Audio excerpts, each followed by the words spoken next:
5 years since the last tournament, and 1 year after it was originally scheduled to take place, Euro 2020 is finally here, with Italy and Turkey kicking things off June 11th in Rome.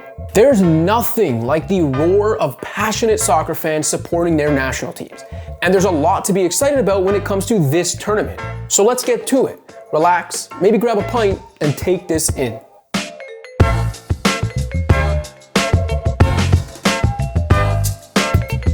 This episode of Take This In is presented by Volkswagen, proud partner and supporter of Soccer for All. It's time to be the change. Unlike traditional international tournaments that have one or maybe two neighboring hosts, Euro 2020 was planned as a 60th anniversary celebration of the original UEFA European Championship, with 12 host nations housing the tournament through its various stages. In addition to Italy, Azerbaijan, Denmark, England, Germany, Hungary, Netherlands, Romania, Russia, Scotland, and Spain will also host matches, with London's famous Wembley Stadium hosting the semi-finals and finals. Belgium and Ireland were supposed to be among the host countries, but lost their hosting privileges when they failed to meet UEFA's demands for stadiums to be filled to at least 25% capacity.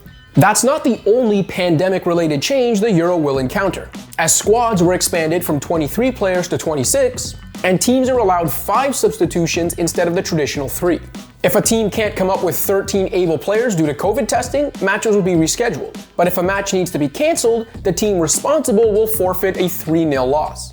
As for the tournament format, for the second consecutive Euro, this is a 24-team tournament that will begin with 6 groups of 4 teams each. You play every team in your group once, so all 24 teams are guaranteed at least 3 matches.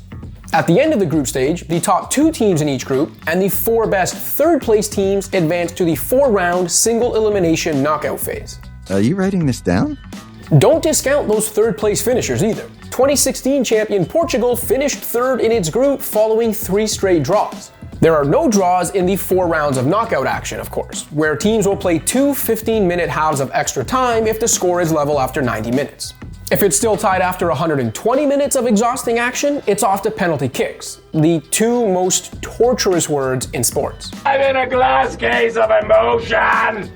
Alright, so who are the teams to watch? Defending champion Portugal brings an even better squad to the party this time around, but they ended up in the same group as World Cup champions and Euro favorites France and perennial powerhouse Germany. A group of death has never been as deadly as this year's Group F, which houses Europe's last 3 major tournament winners. Our condolences to Hungary. Belgium's capable of winning it all in one of the last chances for its golden generation of talent to break through together. But the team also limps into the tournament with some injuries.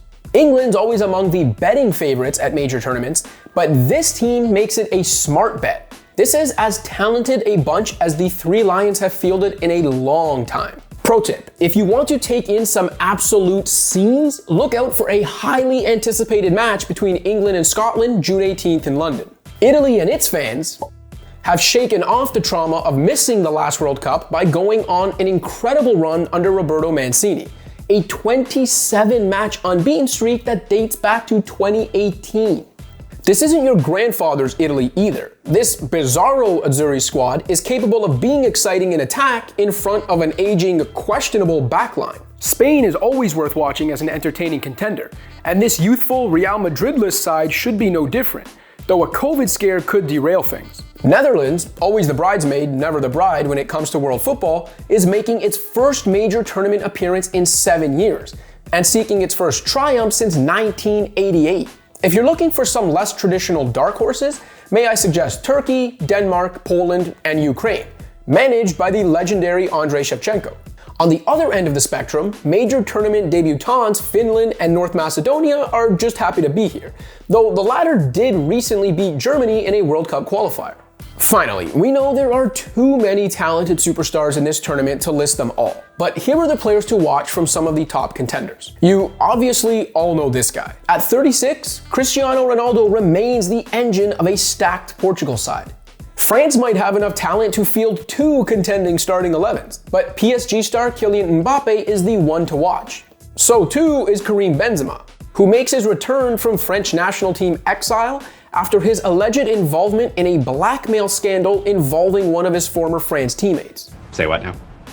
Poland might not be a powerhouse, but Robert Lewandowski is. He's the best striker alive today, and just scored more goals in one Bundesliga season than anyone else ever has.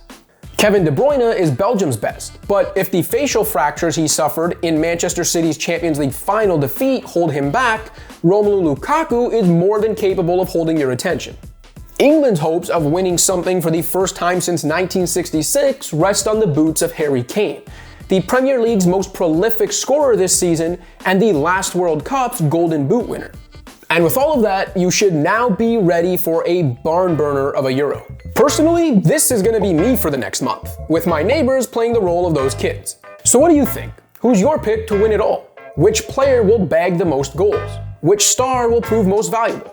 Let us know in the comments, and don't forget to like and subscribe.